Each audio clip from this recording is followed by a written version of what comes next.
Okay, well, I'm Rayshard Brooks, 27 years of age, have 3 kids. I'm happily married.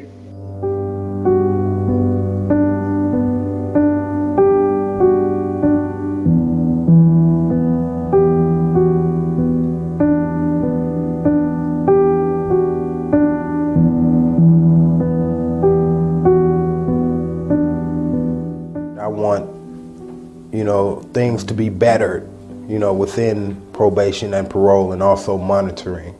If you do some things that's wrong, you pay your debts to society, and that's the bottom line. And, I just feel like some of the system could, look at us as individuals. We do have lives, it's just a mistake we made, and not just do us as if we are animals. It's making us as individuals feel like we're locked in boxes. Even though we have been incarcerated, it's hurting us, but it's hurting our family the most. Because we have kids, we have jobs, we have a lot of things that, life situations. We are individual people. So as we go through these trials and tribulations, it's hurting our kids, and it's taking away from our families. You have to try and go out, make means, and yet my kids, I want to spend some time with my kids, but I really don't have the time. I have to try and go out, make money for this, make money for bills, or try and get myself back on track. It's just a lot of pressure, with just having all of that on your shoulder and on your back. It's just a lot of pressure. And some people, they just can't deal with it. It's restricting us. They're telling us, hey, you have a curfew and, certain things, you have to be in a house, just restricting us from the everyday life. It's just hard for us, at times, because we're trying to do the right thing and we're restricted. Probation is not there with you every day, like a mentor or something. They're not taking you out to find a job. I feel like it should be a way for you to have some kind of person like a mentor assigned to you to, keep your track, keep you in the direction you need to be going. But here yet, I'm trying. I'm not the type of person to give up, and I'm gonna keep going until I make it to where I want to be.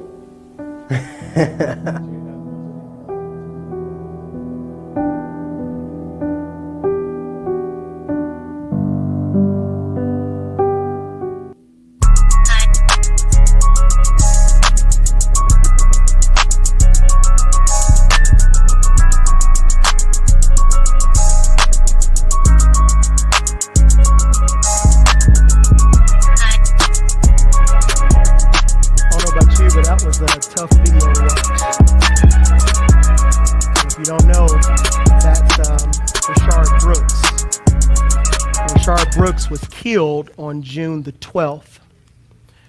Rayshard Brooks was a father of 3.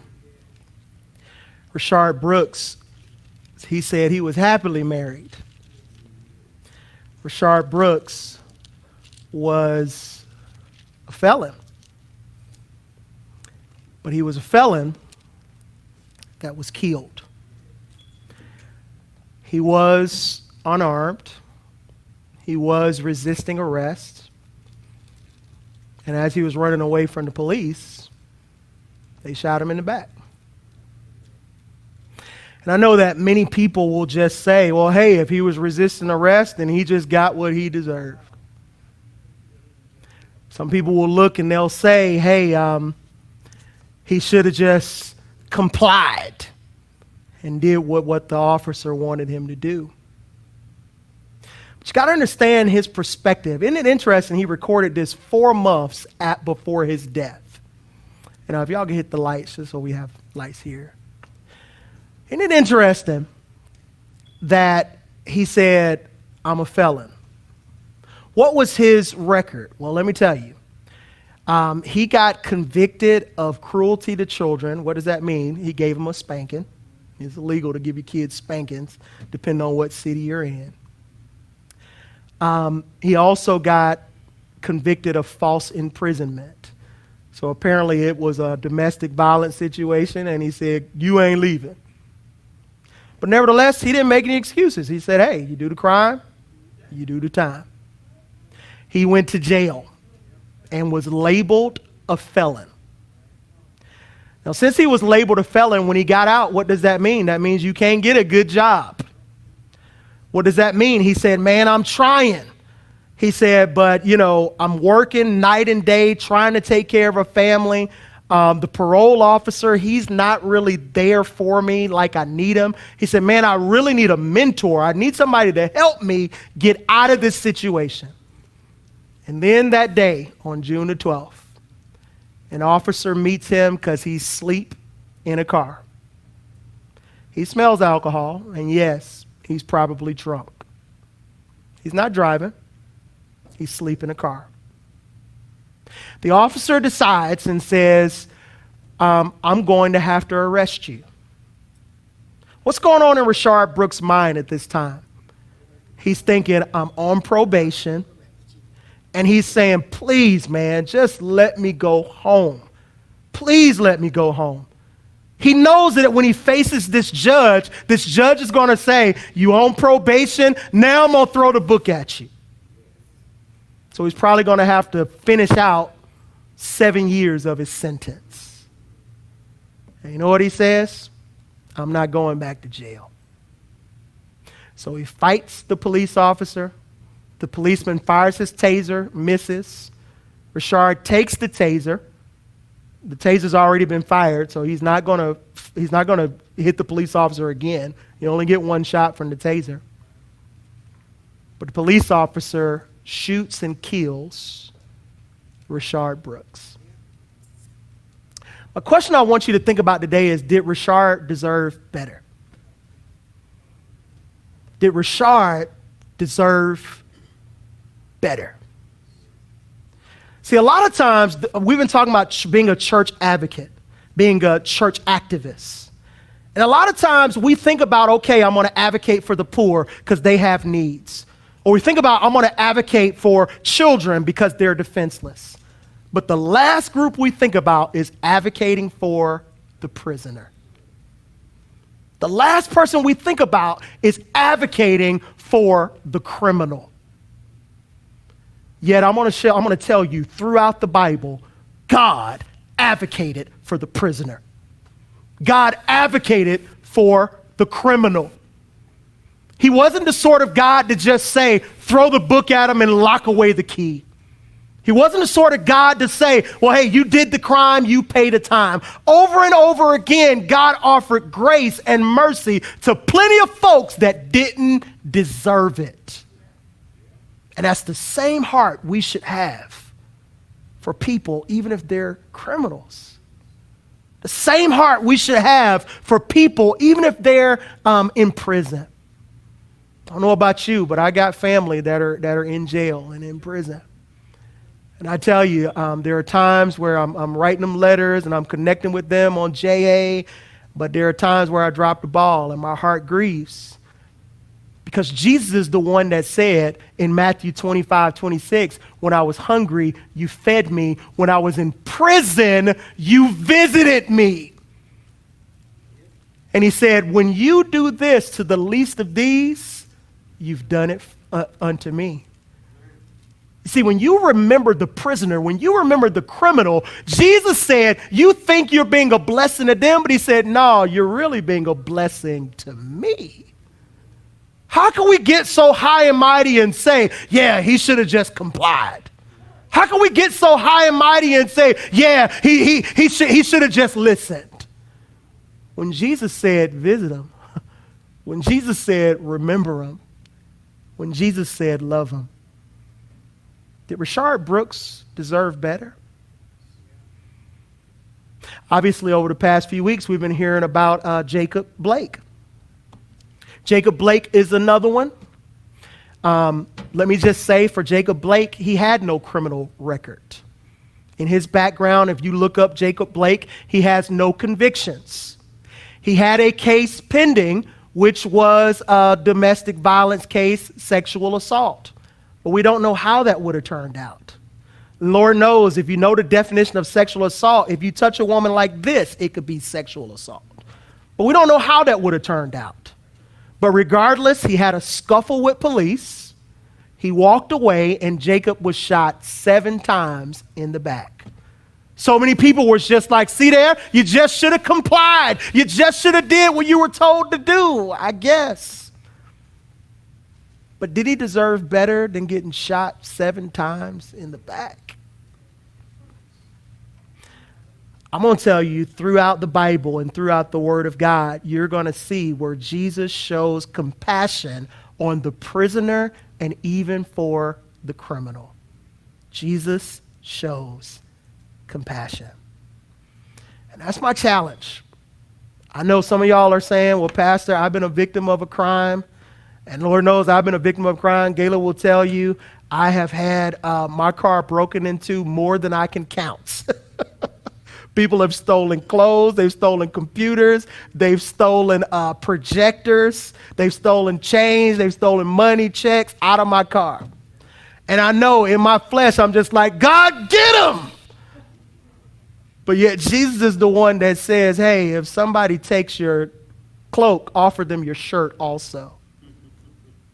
Jesus is the one that says, if somebody slaps you in the cheek, offer him the other cheek also. In other words, he's saying, you have a spirit of restoration. You have a spirit of showing love even to your enemies. But yet we're the ones that say, yeah, we should get them. I'm going to tell you, if you're a follower of Jesus, God is challenging you to advocate for the prisoner and even the criminal. I know that's going to be tough. But I'm going to show you in the Word of God how he says it over and over again. So if you'll bear with me for a second, will you just say, God, speak to me? God, challenge me. This is a forgotten about group. And I'm going to tell you, we cannot say we respect all of the Word of God if we are not being willing to listen to the Word when it says we are to love and remember the criminal. Well, I'm going to tell you, before we get to how we should treat the criminal and how we should advocate for the prisoner, how do we treat prisoners? How do we treat the criminal? Well, number one, here's what it is. Jail is hell. If you've ever been there, jail is hell. It's not a place you want to be. And this is the forgotten about group in our world. Today in America, America jails more people than any other country in the world. Think about that, y'all. We represent 3% of the entire world, but 30% of the entire prison system. So there are more people jailed in America than any other country in the world. And some people are going to say, well, Pastor, in the Middle East, if you steal something, they're going to chop off your hand. So it's a lot better to go to jail than to get your hand chopped off. Well, let's think about that for a second. Do you realize when somebody goes to prison, within the first 30 days in an American jail, they are 50 to 60% likely to be gang raped? 50 to 60% likely to be gang raped. That doesn't happen anywhere else in any other prison but American jails. And guess what? In prison, they're not passing out condoms to inmates. So what does that mean? Many of them get infected with STDs. Many of them get infected with AIDS. And 93% of prisoners are in prison for non-violent cases. What does that mean? Drug possession. That means fraudulent checks, stealing, that sort of thing. 93% are there for non-violent cases. If you go there and you're going to be painfully gang raped and potentially get an STD or AIDS, let me tell you, I may want my hand chopped off. Don't think it's pretty in American jails. We jail a lot of folks in this world. And let's face it, it's disproportionate for black folks. We represent 13, 14% of this country, but we've always represent 30 to 40% of the jails. And this is what it is. This is how the prisoner is treated. For every 100,000 white men, you're going to find 127 that are in jail. But for every 100,000 black men, you're going to find over 527 that are in jail. They are locking us up. This is what it is. And most people that are there for drug possession, are there for check forgery, things that are non-violent, but they're thrown into this violent environment where more than likely they're going to be gang raped. And I'm going to tell you, that's what our prison system is. That's how we treat the criminal. And where's the church in this? The church has basically said, yep, they did the crime, they do the time. You don't know many churches at all that's saying, let's advocate for the prisoner. You don't know many at all that's saying, let's stand up for the criminal. Let's try to rehabilitate. Let's try to get them healing to get off the drugs or get off of the addiction. What you're seeing is that let's lock them up as long as we can to get them off of our streets. That's really what it is in our world. And I'm going to tell you, that is not what the scriptures teach. How did this all start? I think it goes all the way back to the Emancipation Proclamation. Y'all know what that is, right? Emancipation Proclamation is when Lincoln signed that it was illegal to have slaves, okay? So when the Emancipation Proclamation went into order, slaves were free all over America. But there was a clause in the Emancipation Proclamation. You could not enslave people, American citizens, but you could enslave the prisoner. And what happened is you saw this wave of black folk begin to go to prison. And it was for simple charges, things like loitering, things like trespassing. And what happened was they found out I can actually enslave black folks by sending them to prison. And this is where this mass incarceration began to start. And we saw from slavery, prisons actually go from thousands to hundreds of thousands. And you wonder why black folks aren't too crazy about policing and aren't too crazy about, because why? The slave catchers became what? Policemen. And this is where it actually all started. This is how we treat the criminal. Who is advocating for them? I wish I could say it was the church. Well, we saw a steep jump in imprisonment in the 70s, 80s, and 90s. Why did we see a steep jump in the prisons in the 70s, 80s, and 90s? You had President Nixon, you had President Reagan, you had President H.W. Bush, and you had President Clinton. All four of those presidents had an edict that I am the law and order president. And what that meant is this: we gonna lock up more black folks. That's what that meant. So when Nixon came on the scene, he said, look, I'm gonna be tough on crime and we're going to lock up more people. In fact, Lee Atwater's advisor, he said, when Nixon said tough on crime and law and order president, he said what that really meant is we're going to lock up more black folks. His own advisor said that, Lee Atwater. By the time Reagan came into place, he really led the charge of saying, hey, if you have one crack rock, you get a mandatory 20-year sentence. And I'm going to tell you, we saw thousands of black men and black ladies have to go to jail while white folks were getting slaps on the wrist because they were more cocaine users. And you saw jail move from 200,000 to 1.5 million prisoners. This is how we treated criminals. And who was there advocating for them? Nobody. Then you have these organizations called the Innocence Project. And the Innocence Project, over the past 20 years, they have freed over 1,000 people. Why? Because DNA evidence and retrying cases, they found out these people were not guilty of the crimes that were accused of committing. And unfortunately, most of those people were what? Black. And people wonder why we don't trust cops. People wonder why we don't trust the system.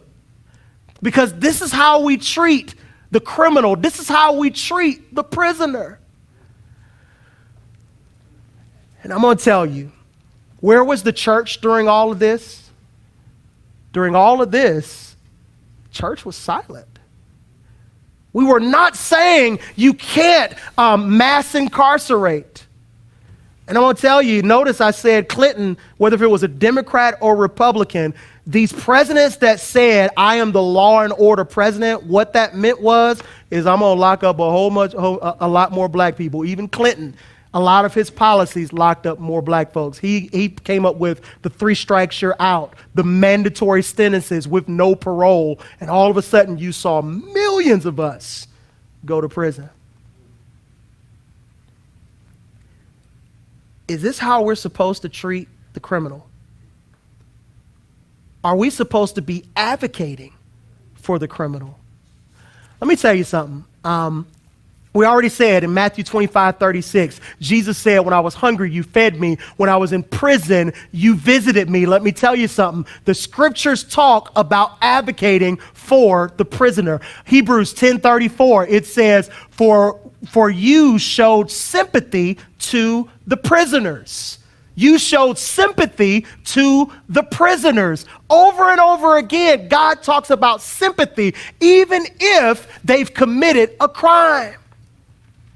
I know some people are thinking, but Pastor, what about these people that do such atrocious crimes? I remember back in the day, you've heard of Ted Bundy. Ted Bundy was a known serial killer on the West Coast in California. He confessed to killing over 30 ladies. Well, the day before his execution, they sold keychains of electric chairs that said "Fry Teddy Fry" so that Ted Bundy would go to the electric chair. They sold hats that said "Kill Teddy." They advertised and was happy about Ted Bundy going to the electric chair, being executed. Well, Ted Bundy, one of his last requests, he said, let me see a pastor. And they got a pastor to come and visit Ted Bundy. And I'm going to tell you, this pastor got hate mail. This pastor got lambasted because he said, hey, I'm going to go and visit with Ted Bundy. They said it's too late for him. Don't go and see him. And this pastor went to visit Ted Bundy. And that night he said Ted Bundy prayed to receive Christ. Now, I don't know if that was just a jail confession and if it was real or not. But what I do know, that's the same compassion that Jesus offers us. Don't you remember when the thief was on the cross? He was in the middle of his execution. And he looked toward Jesus and said, Jesus, will you remember me when you get into your paradise? And Jesus was compassionate on him in the middle of execution. And said, this day you'll be in paradise with me. How could you say I should have no remorse for the criminal? When Jesus was literally on the cross, seeing someone being executed and said, I'm going to offer compassion to you right before you die.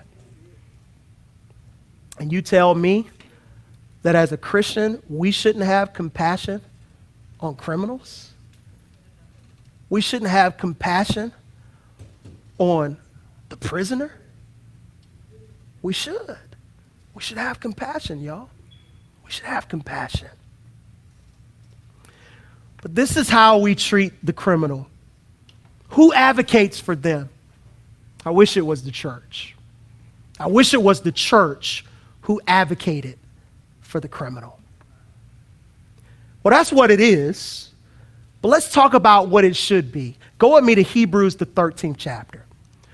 What it is mass incarceration of black folks, What it is we've seen innocent people get sentenced. What it is we see American prisons where 1 out of 2 are going to be gang raped in the first 30 days. What it is we see people that are atrociously treated in jail. They're given sentences that are longer. And you know what? Typically, sentencing in American jails is based off of how much money you got. If you got more money to hire better lawyers, you could get off. If you don't have much money, guess what? You're going to get stiffer sentences. And everything I've read about this Rayshard Brooks case was exactly that.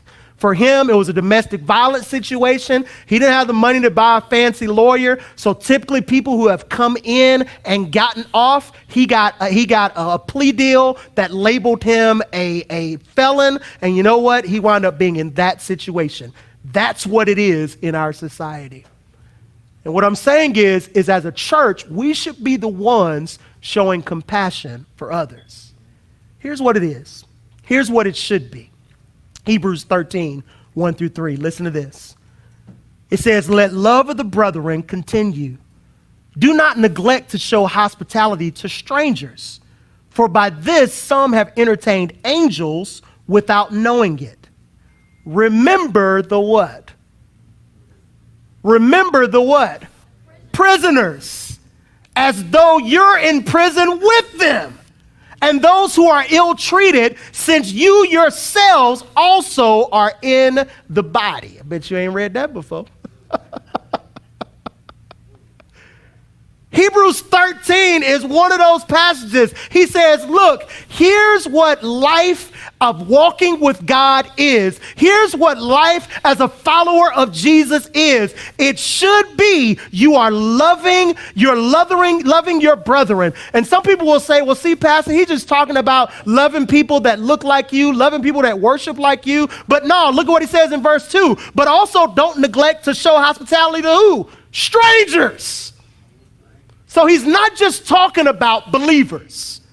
He's saying, look, you should love, and you should love your neighbor. You should show love to the prisoner. Show love. And what does that mean? That means use your resources to meet their needs. Showing love means use your resources to help meet their needs. Christians, we should be the last ones that should be saying, you ought to lock him up and throw away the key. We should be the last ones saying, yeah, he got what he deserved. He shouldn't have disobeyed what the cop told him. We should be the last ones saying that. But what do you see? We're the first ones talking about tough on crime. The first ones talking about, yeah, you got what you deserved. This passage says, you're to show love. You should show hospitality. You should show love even to strangers. Christians should be the last ones talking about lock them up. Christians should be the last ones talking about I'm going to release the military to get these people acting right. Christians should be the last ones saying, you know what, I'm going to make sure they do what I tell them to do. It should be the last ones aggressively pursuing folks. We should be aggressively pursuing to love people so that their lives and their hearts could be changed. And here's the reason why he said it. He said, show love. Why do you show love? Verse 2, do not neglect to show hospitality to strangers, for by this some have entertained angels without knowing it. Y'all remember in Genesis, the 18th chapter, in Genesis 18, you got the story of Abraham. And in Genesis 18, Abraham and Sarah have an encounter with angels. Let me read it for you. Genesis 18, it says, now the Lord appeared to him by the oaks of Mamre, while he was sitting at the tent door in the heat of the day. When he lifted up his eyes, he looked, and behold, 3 men were standing opposite of him. And when he saw them, he ran from the tent door to meet them and bowed himself to the earth. And he said, my Lord. So it's not only angels, it's also a picture of God himself. Okay? So what does Abraham do? He says, my Lord, if I have found favor in your sight, please do not pass your servant. Verse 4. He says, please let a little water be brought and wash your feet and rest yourselves under a tree. And I will bring a piece of bread that you may refresh yourselves. After that, you may go on, since you have visited your servant.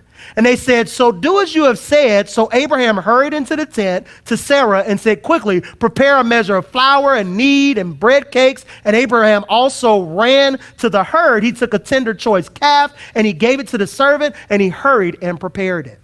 What is Abraham doing? He is showing hospitality to strangers. He's showing love to strangers. But what he said, what he doesn't realize is he's not entertaining strangers. He's actually showing love to who? God himself. God has stepped down and has members of his angelic host. And Abraham thinks he's entertaining some strangers, but he's actually showing love and hospitality to God and members of his angelic host. And that's the same thing Hebrews is talking about. He's saying, look, do not neglect to show hospitality to strangers, for some have entertained angels without knowing it. And then he says, remember the prisoners. You see, the reason why we show love is because, I'm going to tell you, it's actually a part of your worship of God. This is why Jesus said, when I was hungry, you fed me. When I was in prison, you visited me. Why? Because when you've done it to the least of these, you've done it for who? Me. Can you believe that Jesus is actually saying when you show love to the prisoner, when you minister to the prisoner, you're actually entertaining and worshiping God? That's why as a church, we got to advocate for the prisoner. Why? Because it's a part of our worship to God. Remember the prisoner. I'm going to tell you, if you got somebody in your life and you just like, man, it's so hard to talk to, we're disconnected. I'm tired of connecting over the phone. I'm tired of connecting through Collect. I'm tired of connecting through JPay. Let me tell you something. Take that sacrifice, y'all. Jesus said, when you do it, you may very well be entertaining me, not entertaining them. Does that make sense? 1 Timothy 1:16, Paul said, Onesiphorus, he refreshed me when I was in my chains. Even though I was in prison, he didn't forget me. He refreshed me when I was in my chains. 1 Timothy 4:18, Paul was writing, and Colossians 4:18, he says, remember me when I am in my chains. You see, this is how we should be advocating for the prisoner. This is how we should be advocating for the criminal. We should show love to them, but we should also remember them. Remember them is saying, man, when they got needs, you pray for them, you figure out how you can help reach them. Remember them. And number 3, we should be concerned about the prisoner. We should be concerned about the prisoner. Look at what he says in verse 3. He says, remember the prisoners as though in prison with them, and those who are ill-treated, since you yourselves also are in the body. In other words, he said, you should be so concerned about people that are in prison that it's almost like if I was there with you. Wow. I'm going to tell you, I've been in ministry 20 years, and I don't know if I've ever heard a message of people challenging people to remember prisoners. And I'm going to tell you, that's an atrocity. Because the scriptures, you can't get any clearer than that. He said, you should have so much love for that person that's locked up. You should think as if I'm locked down with them. So what does that mean? That means use your resources to be a blessing to them. Use your resources to be a blessing to them. But is that what the church is doing? No. What we say is what? We say, yeah, he deserved it. And you know what? You better act right or you're going to go back.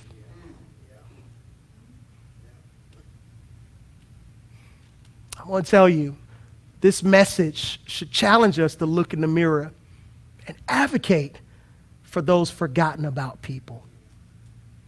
I told you 94% of people in prison are there for nonviolent crimes. And in the first 30 days, 1 out of 2 of them are going to be violently attacked and likely raped. Your heart should grieve, y'all. You should be at a place of saying, how can I stand to help this person that's going through this? And I already told you, so many people have gotten disproportionate sentences in our community because they didn't have some hotshot lawyer. So many in our community are doing longer sentences, and we have the right to scream for their blood. That's what we're doing. That's not thinking about them so much as if you were there with them. And I love how he puts this. He says, remember the prisoner as though you're in prison with them, those who are ill-treated, since you yourselves are also in the body. What is he saying? Typically in prison, it wasn't uncommon for a prisoner to be beaten. It wasn't uncommon for a prisoner to go through something. And what he's saying is, you ought to be so connected as if your body is being beaten also. That's the sort of love that we should have for the prisoner. So with all that being said, here's my challenge to you. My challenge to you is this: show mercy. Show mercy to the criminal. Show mercy even to the prisoner. Why? Because that's what Jesus did. And that's what Jesus instructed us to do. That's what Jesus challenged us to do. I know for us, we're always saying, look, I want retribution for everything you've done against me. But Jesus said, vengeance is the Lord's, he'll repay. Jesus is the one that said, hey, love your enemies, love those that despitefully use you. And if someone steals your jacket, offer him your shirt too. Jesus is the one that said, love is what conquers a multitude of sin. I've never heard somebody going to prison and saying that's what changed their heart. The only person that could change your heart is the love of Jesus. That's what changes your heart. Jesus. My challenge to you is this, is show mercy for the prisoner. Show mercy for the criminal. I know. Some of y'all are just like, look, Pastor, that's too much. That doesn't make sense. God is a God of justice. God is a God of law. No, it can't be like that. No. People get what they deserve. How soon do you forget? Don't you remember a man named Moses? Do you realize before Moses could lead the people of Israel, do you realize Moses was a murderer? In Exodus, the 2nd chapter, Moses kills an Egyptian. And Pharaoh says, I am going to kill Moses for killing this Egyptian. Moses runs for his life, goes to the wilderness. And he's thinking, God will never use me again. I will be in the wilderness just shepherding sheep. But all of a sudden, God showed up in a burning bush. And he says, Moses, take off your shoes. You are standing on holy ground. Moses, you thought I couldn't use you because you was a murderer. You thought I couldn't use you because you're a fugitive from the law. But I got a plan. I got a purpose for you. For such a time as this, I didn't forget about you just because you're a criminal. Go back to Pharaoh. Go back to Egypt. And I'm going to use you to lead God's people to the promised land. How soon do we forget that God used a murderer to be his deliverer? Oh, and have you forgotten about that man named David? Do you realize, I know we like to see David as that giant slayer. We like to see David as that little shepherd boy, but do you realize David was a murderer? He killed a man and slept with his wife. And he thought, I'm going to get away with this. He thought, I'm going to get away with this. And you know what? Nathan, the prophet, came to him and said, you are the man that's committed this atrocity. Surely God is going to kill David right where he stands. Surely God is going to invoke his justice on David. But Nathan said, for this you will not die. God will forgive you. And he's still got a purpose for you, even though you've done something so atrocious. While everybody else was screaming for blood, God was saying, I forgive you. How often do we forget? God uses a criminal, and he even uses a murderer. Oh, but I got some more. Don't you remember that man named Paul?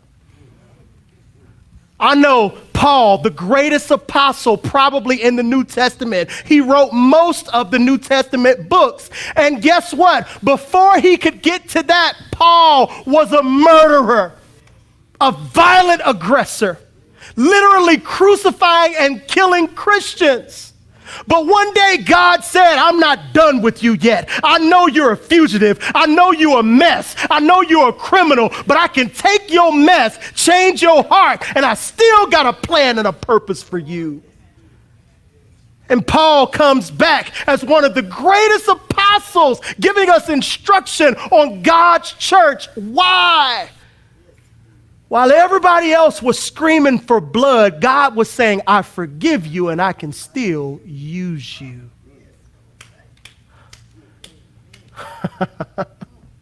And you don't want to show compassion for a criminal? You don't want to show compassion to the prisoner? Maybe you need another one. Ladies, God didn't forget you either. Let's look at John, the 8th chapter, John 8. Do you realize there was a woman sentenced for execution? There was a woman in John chapter 8 sentenced for execution. John chapter 8, it says, but Jesus went to the Mount of Olives early in the morning. He came again into the temple, and all the people were coming to him, and he sat down and began to teach them. The scribes and the Pharisees brought a woman caught in adultery, and having set her in the center of the court, they said to him, Teacher, this woman has been caught in adultery and in the very act. Now in the law of Moses, it commanded us to stone such a woman. What then do you say? You know what they said? They said, look, we already done had the trial. She's guilty. Now it's time for the execution. What do you think Jesus is going to do? Is Jesus going to say, all right, you're right, give me my brick and I'll go ahead and throw the first stone? You know what he says? He said, okay, let's turn the tables on you. He who is without sin, go ahead and cast the first stone. And he went down and started writing in the sand. And you know what happened? One person left. Next person, he said, all right. Third person, he left. Fourth person, he left. The only person who was there was the woman that was sentenced to execution. You can't tell me God don't have compassion for the prisoner. You can't tell me God don't have compassion for the guilty. God has compassion. How soon we forget that God loves us even when we've made some bad choices.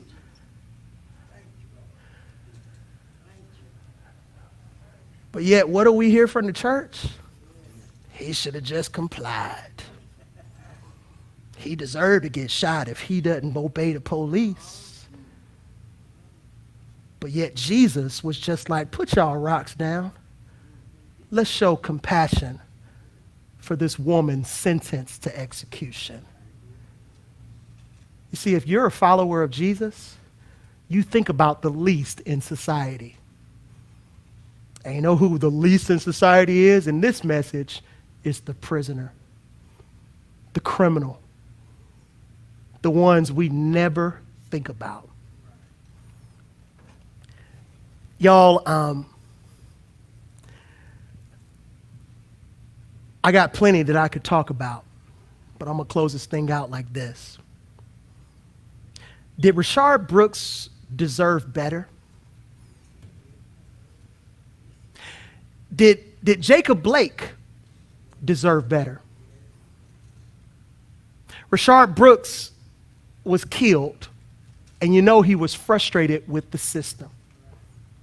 He knew, I'm going to go back to prison. I'm going to be in prison a long time for me sleeping in the car because I drank too much. That officer had plenty of options. He could have said, all right, man, I see you ain't hurting nobody. You're not driving. Call your friend, tell him to pick you up and get your car. He could have easily done it. But the only thing we could come up with is hey, he should have complied. He knew. If I go back in front of that judge, I'm going to be away from my kids and my family.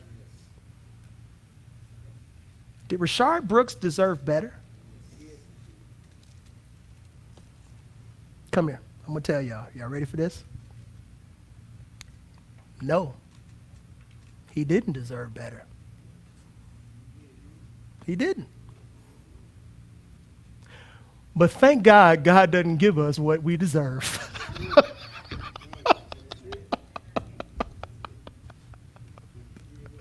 Think about it, y'all. If God gave us what we deserve, none of us would be here right now. Maybe y'all got it together, but I ain't got it together. I don't deserve to sit here right now, y'all. I don't deserve to preach God's word right now. I should have been done with. God should have killed me a long time ago. But for some reason, he said, I got a plan for you. I can take your messiness. I can take your ugliness, and I could use it for something good. And what he's saying is the same compassion that I gave you, why can't you offer it to other people? Because you didn't deserve it either.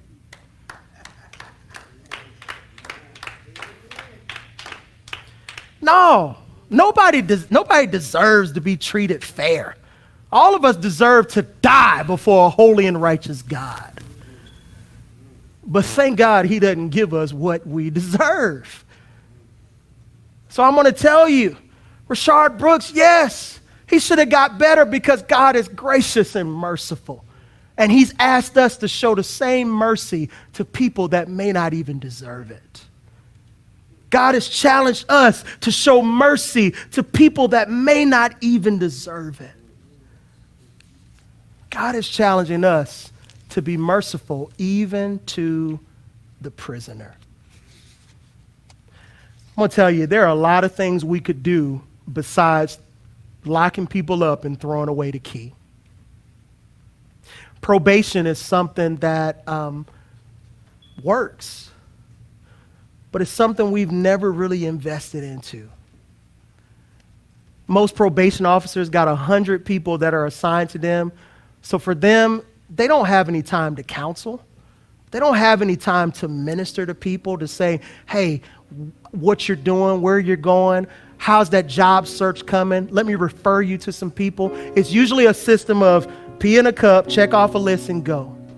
And there's not enough accountability and counseling when it comes to probation. But if that probation officer just had 20 people that he had to look after, let me tell you something, he could really do something to infect the lives of people. And Rashard Brooks, he was just like, man, I'm working day and night. I got 3 kids. I'm married. And it's just like I'm trying. And I just need a mentor for somebody to help me in order to do the right thing. But this is something we've never truly invested into. We'd rather say just lock them up and throw away the key. And that's not showing compassion to people that are going through. I'll tell you another thing that is effective is house arrest. I mean, right now we got the ability to monitor folks. We got the ability to put ankle bracelets on people to monitor where they are. We had the ability to do that. And no, it's not comfortable, but I'm going to tell you that with some accountability and true restoration and true reach out, let me tell you, it can be effective to change the lives of people. I'll tell you another thing, boot camp. You know, I've sent kids to Youth Challenge. And Youth Challenge is a boot camp for young people. It's discipline, it's militaristic. That alone won't change people's hearts, but you add that sort of discipline with mentors, man, that can change folks' heart. But the only thing we think about is locking people up like animals or saying, yeah, they get what they deserve because of what they did. And I'm going to tell you, our heart as believers should be compassion. Our heart as believers should be compassion. I want y'all to think about that. What if God gave you what you deserve? You wouldn't be sitting here right now. See, our heart for people that have committed crimes, our heart for people that have done different things should be, I want to rehabilitate him. Our heart should be, I want to see him restored.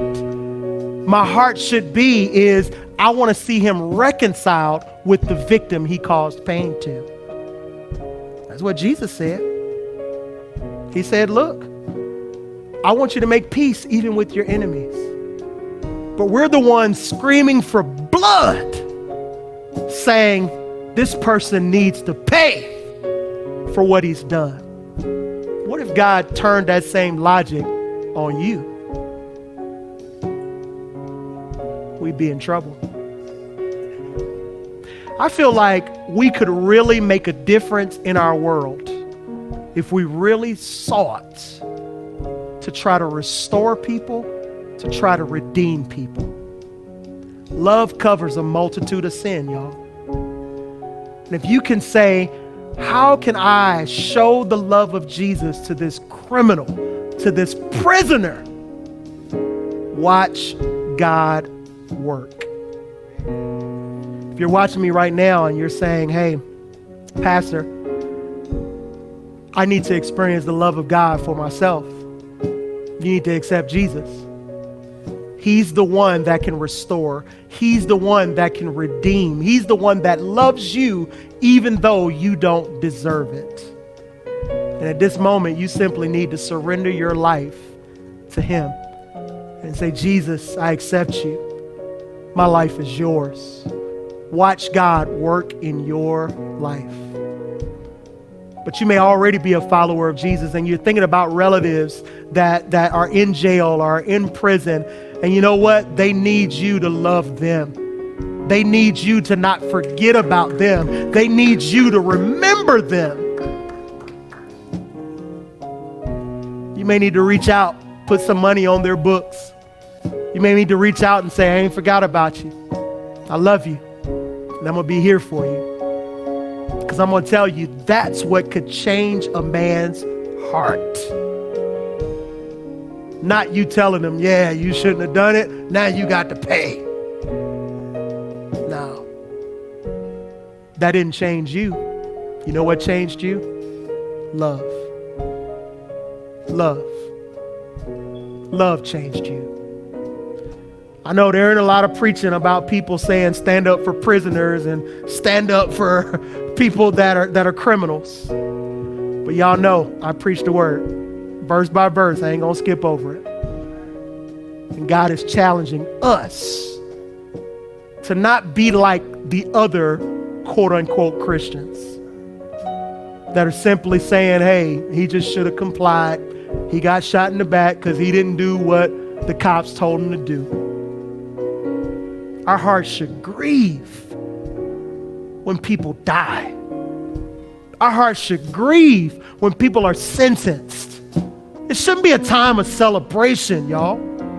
It should be a time of mourning, saying, this is someone made in the image of God that lost their life. This is someone made in the image of God that's actually having to go through something as atrocious as prison. God is challenging us today. And he's saying, look, advocate for the voiceless. And you know who that includes?